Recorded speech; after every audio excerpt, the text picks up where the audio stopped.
The Gift of the Magi by O. Henry, 1862. $1.87. That was all, and 60 cents of it was in pennies.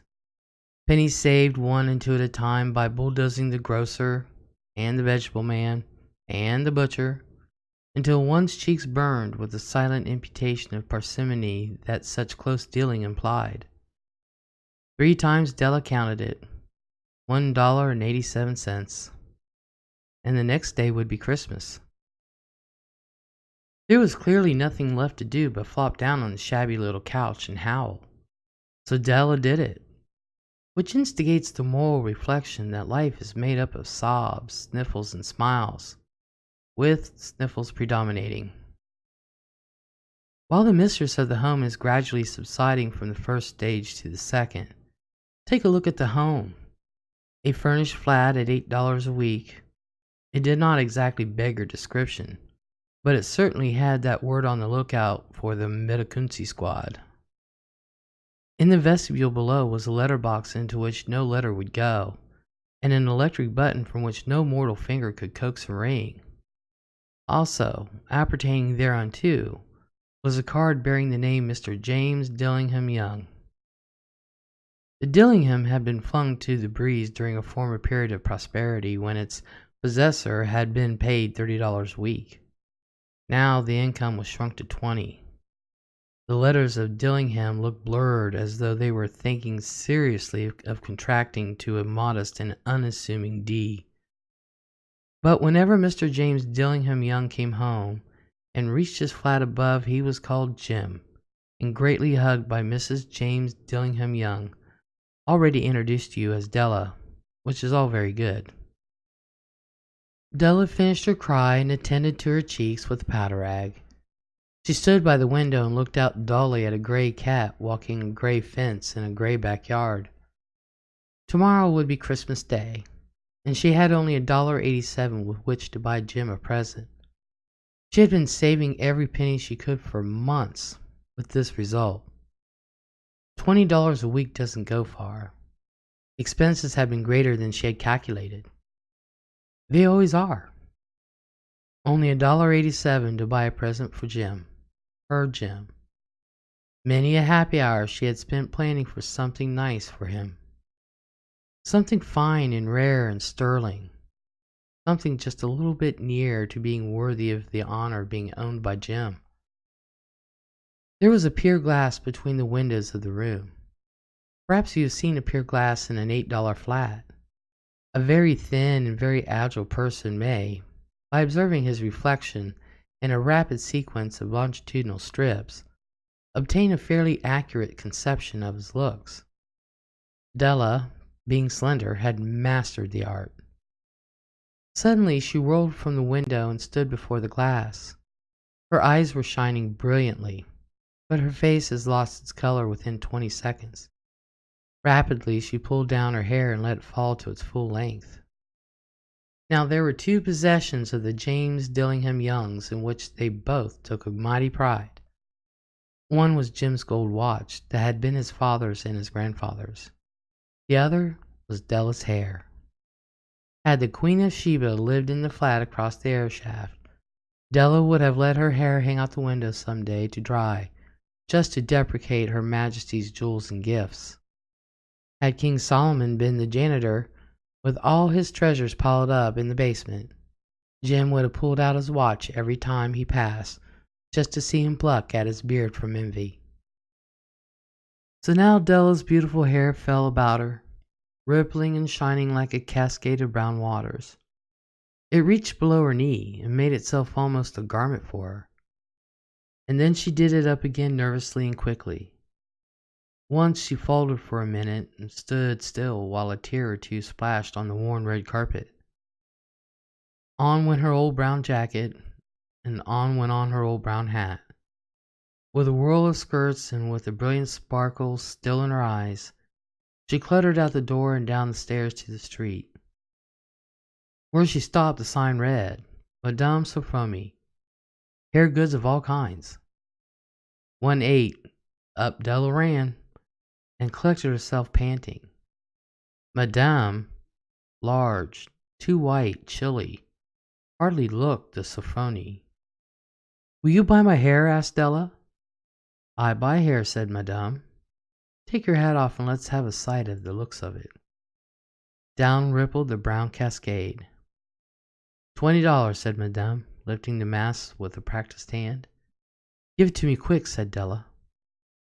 Oh, and the next 2 hours tripped by on rosy wings. Forget the hashed metaphor. She was ransacking the stores for Jim's present. She found it at last. It surely had been made for Jim and no one else. There was no other like it in any of the stores, and she had turned all of them inside out.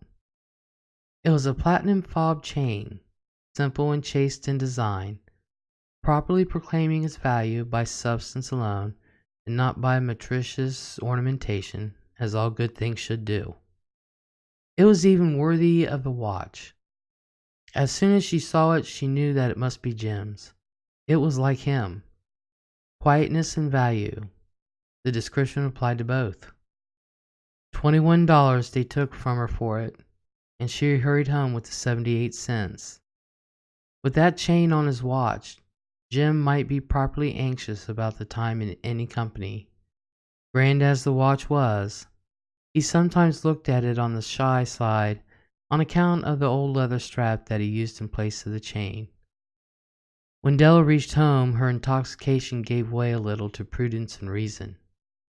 She got out her curling irons and lighted the gas and went to work repairing the ravages made by generosity added to love. Which is always a tremendous task, dear friends, a mammoth task. Within 40 minutes her head was covered with tiny, close-lying curls that made her look wonderfully like a truant schoolboy. She looked at her reflection in the mirror long, carefully and critically. "If Jim doesn't kill me," she said to herself, "before he takes a second look at me he'll say I look like a Coney Island chorus girl. But what could I do? Oh, what could I do with $1.87? At 7 o'clock the coffee was made and the frying pan was on the back stove, hot and ready to cook the chops. Jim was never late. Della doubled the fob chain in her hand and sat on the corner of the table near the door that he always entered. Then she heard his step on the stair way down on the first flight, and she turned white for just a moment. She had a habit of saying little silent prayers about the simplest everyday things. And now she whispered, "Please God, make him think I'm still pretty." The door opened and Jim stepped in and closed it. He looked thin and very serious. Poor fellow, he was only 22 and to be burdened with a family. He needed a new overcoat and he was without gloves. Jim stepped inside the door, as immovable as a setter at the scent of a quail. His eyes were fixed upon Della, and there was an expression in them that she just could not read, and it terrified her. It was not anger, nor surprise, nor disapproval, nor horror, nor any of the sentiments that she had been prepared for. He simply stared at her fixedly with that peculiar expression on his face. Della wriggled off the table and went for him. "Jim, darling," she cried, "don't look at me that way. I had my hair cut off and sold it because I couldn't have lived through Christmas without giving you a present. It'll grow out again. You won't mind, will you? I just had to do it. My hair grows awfully fast. Say Merry Christmas, Jim, and let's be happy. You don't know what a beautiful, nice gift I've got for you." "You've cut your hair?" asked Jim laboriously, as if he had not arrived at that patent fact yet, even at the hardest mental labor. "Cut it off and sold it," said Della. "Don't you like me just as well anyhow? I'm me without my hair, aren't I?" Jim looked about the room curiously. "You say your hair is gone," he said with an air almost of idiocy. "You needn't look for it," said Della. "It's sold. I tell you, sold and gone, too. It's Christmas Eve, boy. Be good to me, for it went for you.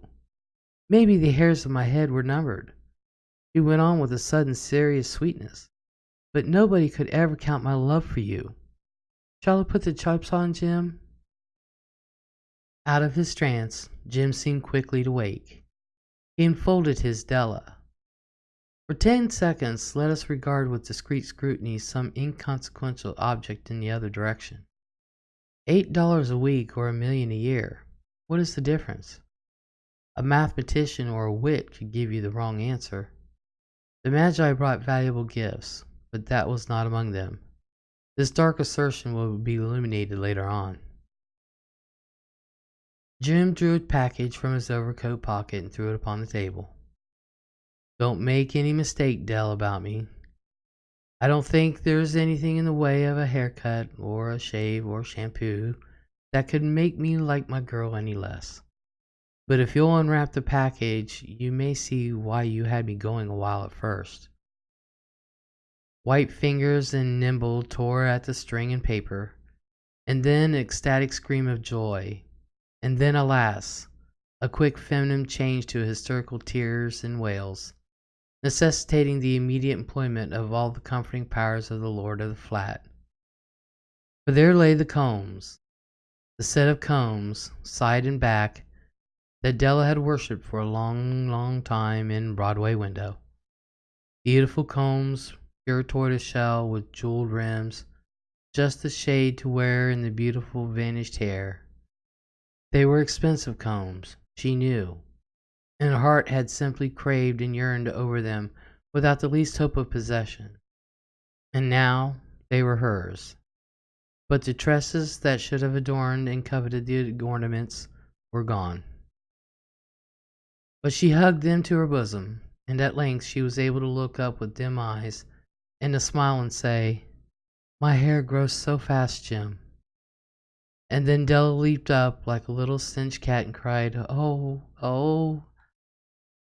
Jim had not seen his beautiful present. She held it out to him eagerly upon her open palm. The dull, precious metal seemed to flash with the reflection of her bright and ardent spirit. "Isn't it a dandy, Jim? I hunted all over town to find it. We'll have to look at the time 100 times a day now. Give me your watch. I want to see how it looks on it." Instead of obeying, Jim tumbled down on the couch and put his hands under the back of his head and smiled. "Dell," said he, "let's put our Christmas presents away and keep 'em a while. They're too nice to use just as a present. I sold the watch to get the money to buy your combs, and now suppose you put the chops on." The Magi, as you know, were wise men, wonderfully wise men, who brought gifts to the babe in the manger. They invented the art of giving Christmas presents. Being wise, their gifts were no doubt wise ones, possibly bearing the privilege of exchange in case of duplication. And here I have lamely related to you the uneventful chronicle of two foolish children in a flat who most unwisely sacrificed for each other the greatest treasures of their house. But in a last word to the wise of these days, let it be said that of all who give gifts, these two were the wisest. Of all who give and receive gifts, such as they are the wisest.